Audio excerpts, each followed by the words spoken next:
ये हमारा number system का लेक्चर 2 होगा। और इससे पहले मैंने लेक्चर नंबर 1 कराया था। लेक्चर 1 के अंदर मैंने आपको नंबर सिस्टम के बारे में बताया कि नंबर सिस्टम कैसा होता है। उसके अंदर मैंने आपको रियल नंबर के बारे में बताया आपको, और इमेजिनरी नंबर्स के बारे में बताया, उनकी फॉर्म बताई किस टाइप के होते हैं। फिर आपको रैशनल इरेशनल के नंबर के बारे में सारी चीज़ें मैंने उसके बारे में आपको पिछले वाले लेक्चर में बताया था। वो लेक्चर काफ़ी इम्पोर्टेंट लेक्चर है। तो उसी लेक्चर पर बेस कुछ क्वेश्चन भी हम सॉल्व करेंगे। तो सबसे पहला यहाँ पर कि मैंने आपको पिछले वाले, मैं यहाँ पर एक सेकेंड, ठीक है। तो मैंने लास्ट वाले लेक्चर में आपको रैशनल नंबर के बारे में बताया था, क्योंकि ये क्वेश्चन जो है एनसीईआरटी का क्वेश्चन है, एक्सरसाइज 1.1। और यहाँ पर बोला गया है कि इज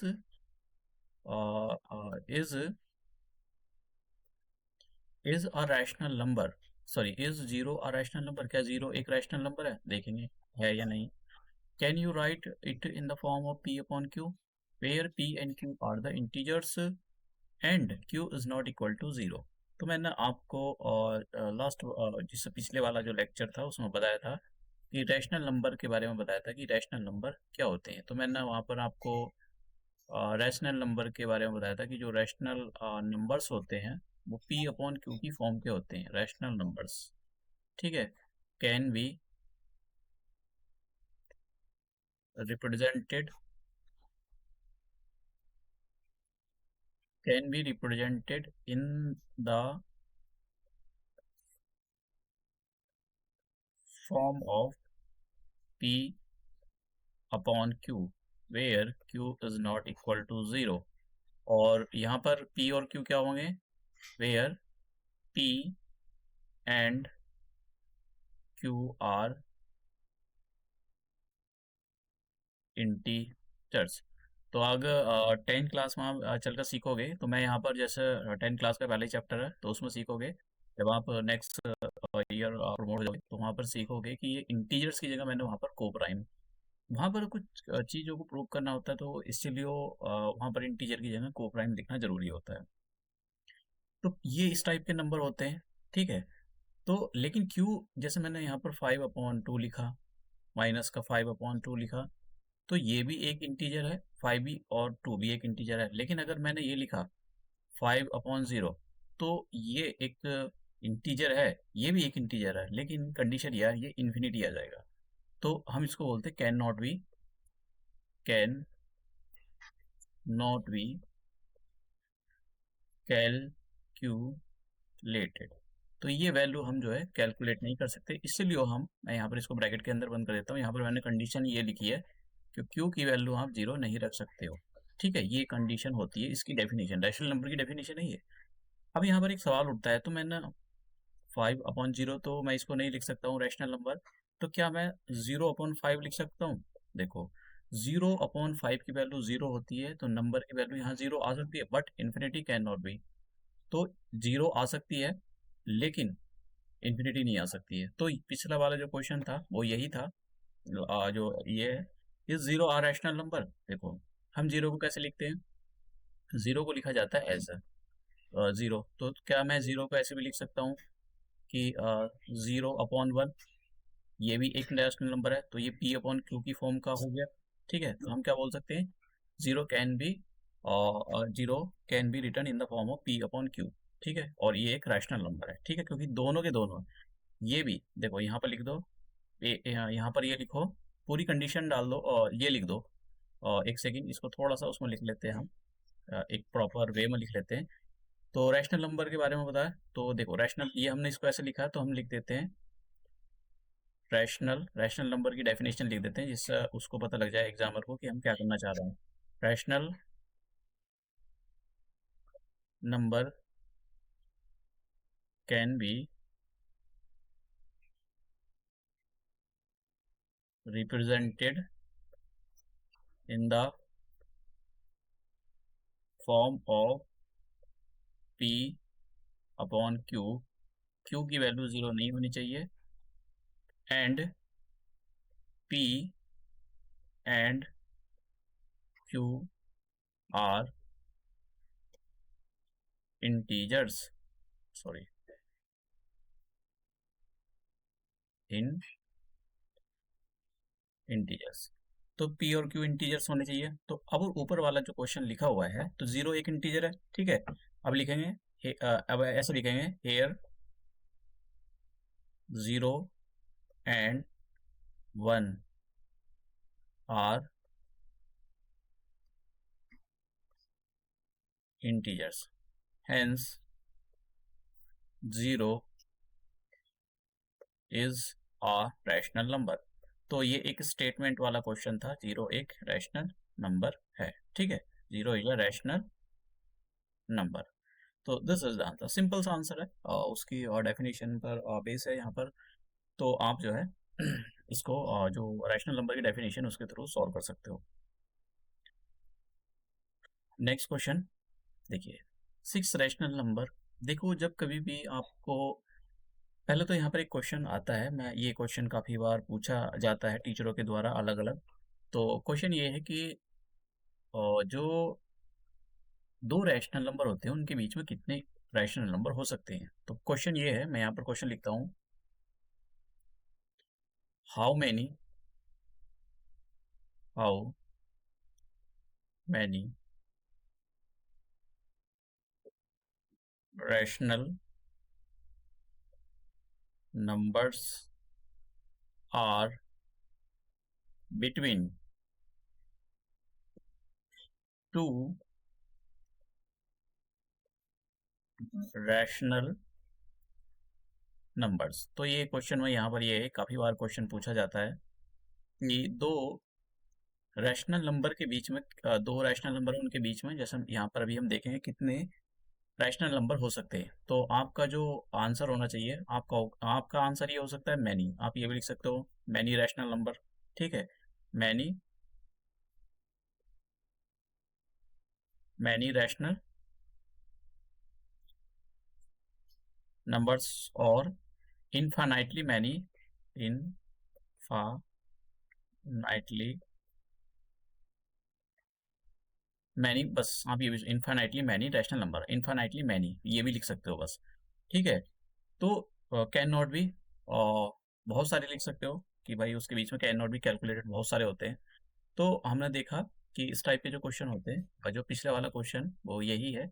और मैं आपको एक और चीज़ बताना चाहता हूँ कि आप मुझसे पढ़ रहे हो, किसी और से पढ़ रहे हो, मैम पढ़ा रही होगी, सर पढ़ा रहे होंगे, उनके सबके रैशनल नंबर यहाँ पर अलग अलग आ रहे हैं, ठीक है।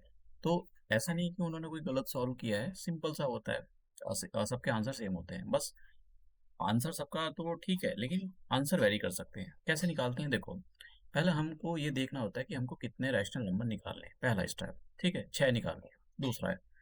दूसरा स्टेप हमको ये देखना है कि जिन दो नंबरों के बीच में हमको रैशनल नंबर कैलकुलेट करने हैं, एक्चुअली उनके जो, देखो, उनका न्यूमिनेटर देखो आप। जैसे यहाँ पर 3 था, मैं इसको ठीक लिखता हूँ। तो जैसे ये 3 था, तो 3 को मैंने लिख लिया 3/1। तो इसका न्यूमिनेटर देखो, इसका न्यूमिनेटर कितना है यहाँ पर, एक सेकेंड।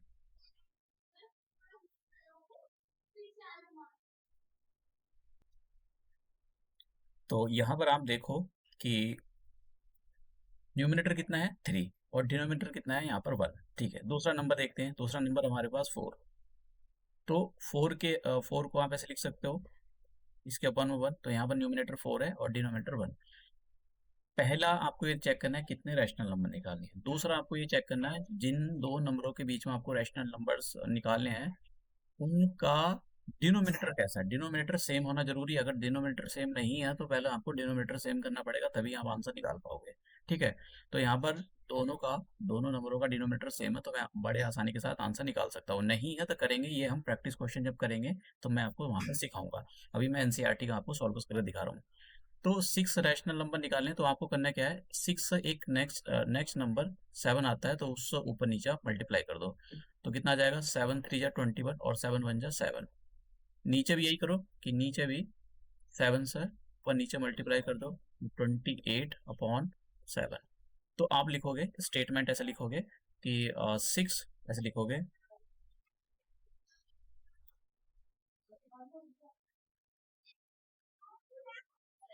6 6 रैशनल नंबर्स आर, कौन कौन से होंगे? देखो ये जो नंबर लिखा है आपको, इससे चलना है आपको, इससे चलना है और किधर की ओर जाना है? 28 की। कैसे? 20, देखो 21 के बाद मतलब उससे नेक्स्ट नंबर कौन सा आएगा?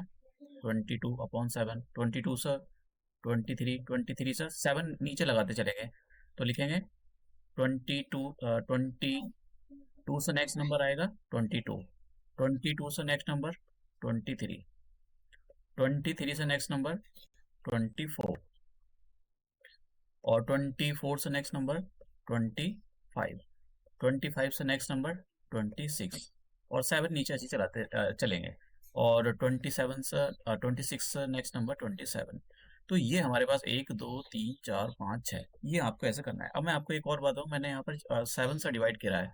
आप 10,000 2,000 कितने से भी कर सकते हो, समझे? ऐसा कुछ नहीं होता है कि 6 से ही करना और 7 से ही करना होता है। हाँ बस कंडीशन एक ये है कि अगर 6 पूछे तो उसका जो जस्ट नेक्स्ट बड़ा नंबर, उससे नेक्स्ट नंबर जो होता है उसके, जैसा 6 है तो 7 से ऊपर नीचे मल्टीप्लाई, अगर 8 पूछता है तो 9 से ऊपर नीचे मल्टीप्लाई करते हैं दोनों नंबरों में। लेकिन ये कंडीशन तभी होती है जब दोनों के दोनों, जो दोनों नंबर है जिनके बीच में आपको रैशनल नंबर नंबर निकालने हैं उनके डिनोमिनेटर सेम होने चाहिए, ठीक है? तो ये हमारा जो है आंसर है। सिंपल से आंसर होते हैं, ज़्यादा मुश्किल आंसर नहीं होते। तो नेक्स्ट नेक्स्ट क्वेश्चन चलते हैं हम। नेक्स्ट क्वेश्चन नंबर, ये 5 रैशनल नंबर निकालने हैं हमको। तो 5 देखिए क्या कह रहा है यहाँ पर कि 5 रैशनल नंबर्स, तो पहले जिनके बीच में निकालने हैं उनके डिनोमिनेटर देखो, दोनों के डिनोमिनेटर यहाँ पर 5 है, तो इसका मतलब हमारा काम आसान हो गया। तो आप क्या काम करो, 3/5 ऐसे लिखो इक्वल टू 3/5। देखो ये सिंपल से क्वेश्चन होते हैं, मैम और सर क्या मुश्किल से पढ़ा रहे हैं तो आप उसको इग्नोर कर सकते हो, इनसे कर सकते हो। बड़े सिंपल से क्वेश्चन होते हैं। देखो 5 है तो 6 से ऊपर नीचे आप मल्टीप्लाई कर दो तो कितना आ जाएगा? 6 3 = 18 और 6 5 = 30। ऐसे ही 4/5 लिखा हुआ है तो यहाँ भी आप 6 ऊपर नीचे मल्टीप्लाई कर दो, 6 4 = 24 और 6 5 = 30। तो अब हम लिखेंगे, ऐसे लिखेंगे 5 रैशनल नंबर, ठीक है? स्टेटमेंट बनाएंगे, यहाँ पर स्टेटमेंट जरूर लिखना आप कि 5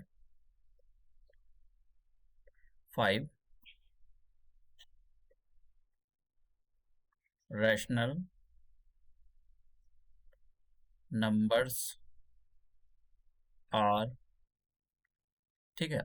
कौन कौन से नंबर, देखो मैं यहाँ पर फिर से बताता हूँ। ये जो नंबर लिखा है ये वाला, ये लिखा है 18/30 और हमारे पास और क्या है, दूसरा है हमारे पास 24/30। तो आप इससे आगे बढ़ोगे, बढ़ने का मतलब 18 से नेक्स्ट नंबर 19, 19/30, 19 से नेक्स्ट नंबर 20, 20/30, 20 से नेक्स्ट नंबर 21, 20 नीचे 30 ऐसे चलाते चलेंगे और 21 से नेक्स्ट नंबर 22, नीचे 30 ऐसी, 22 से नेक्स्ट नंबर 23 और 30 ऐसी। तो देखो कितने नंबर आ गए, 1 2 3 4 5, ठीक है? तो यही लिखना है हमको। तो मुश्किल नहीं है, आसान है। बस कंडीशन ये है कि आपके कॉन्सेप्ट जो है अच्छे से क्लियर होने चाहिए। तो हम लिख देते हैं ये। तो सिंपल क्वेश्चन था, ऐसा नहीं कि बहुत ही मुश्किल क्वेश्चन था, आसान सा क्वेश्चन था। ये हमारे पास इसका आंसर आ गया, ठीक है? नेक्स्ट क्वेश्चन, ये क्वेश्चन जो है जरा इसके लिए आपको समझना पड़ेगा क्योंकि मैं यहाँ पर आपको, सेकंड, ठीक है, मैं एक पेज ऐड कर लेता हूँ, जरा समझा देता हूँ, फिर उसके बाद में समझाऊँ। देखो क्या बोला है क्वेश्चन के अंदर, every natural number is a whole number. समझते ही भाई, तो वैसे यही समझा देता हूँ, कोई दिक्कत नहीं है। तो सबसे पहले हम क्या काम करते हैं, सबसे पहले हम यहाँ पर नेचुरल नंबर लिख लेते हैं। तो मैं यहाँ पर पार्ट 1 डाल देता हूँ, वैसा ट्रू फॉल्स वाला क्वेश्चन है आपको, तो लेकिन मैं समझाने के बेसिस पर आपको ये लिख रहा हूँ। तो natural number, natural natural number क्या होते हैं? नेचुरल नंबर आपके कहाँ से स्टार्ट होते हैं? नेचुरल नंबर आपके नंबर 1 से स्टार्ट होते हैं, 1 2 और 3 4 5 6 7 डॉट डॉट डॉट डॉट आगे तक चले जाते हैं ये। फिर होल नंबर लिख लेते हैं। तो होल नंबर कहाँ से स्टार्ट होते हैं? होल नंबर मैंने बताया था कि अगर आप जीरो के नेचुरल नंबर के अंदर जीरो और इंक्लूड कर लो तो वो होल नंबर बन जाते हैं। तो ये आ गया होल नंबर। तो होल नंबर्स ऐसे लगा देता हूँ, होल नंबर्स। तो होल नंबर्स के अंदर हम जीरो से स्टार्ट करते हैं, 0 1 2 3 4 5 6 7 dot dot dot dot dot आगे तक। अब देखो उसने स्टेटमेंट क्या पूछा है, क्वेश्चन में ये पूछा है कि एवरी नेचुरल नंबर, ठीक है, एवरी नेचुरल नंबर मतलब 1 2 3 4 5 is a whole number, is a whole number, ये सही बात है गलत है? हर हर एक नंबर जो नेचुरल नंबर है वो होल नंबर है। देखो यहाँ पे ये देखो जो नेचुरल नंबर है, क्या होल नंबर में सारे के सारे नेचुरल नंबर होल नंबर में आ रहे हैं? हाँ बिल्कुल आ रहे हैं, तो इसका मतलब ये स्टेटमेंट जो है ट्रू है। देखिए तो ये हो जाएगा हमारे पास ट्रू, ठीक है, पहला स्टेटमेंट ट्रू। दूसरा वाला पार्ट करते हैं, सेकंड वाला पार्ट। सेकंड वाले पार्ट में क्या बोला, every integer is a whole number. तो देखो इंटीजर लिखता हूं मैं, तो इंटीजर मैंने बताया था, इंटीजर जो होता है वो बहुत बड़ा है, इंटीजर का जो सेट होता है वो काफी बड़ा है। तो इंटीजर कहाँ से स्टार्ट होते हैं, देखो 0 1 2 3 4 डॉट डॉट डॉट आगे तक चले गए, इधर -1 -2 -3 -4 डॉट डॉट डॉट डॉट। तो इंटीजर का जो पार्ट है, इंटीजर जो है उसका दायरा बहुत बड़ा है, उसमें बहुत सारे नंबर आते हैं, उसके अंदर नेचुरल नंबर आते हैं, उसके अंदर होल नंबर आते हैं, उसके अंदर निगेटिव जो है इंटीजर आते हैं। तो क्वेश्चन में क्या होता है कि every integer is a whole number, वो कह रहा है कि सारे के सारे इंटीजर क्या होल नंबर के अंदर आते हैं? ये स्टेटमेंट गलत है।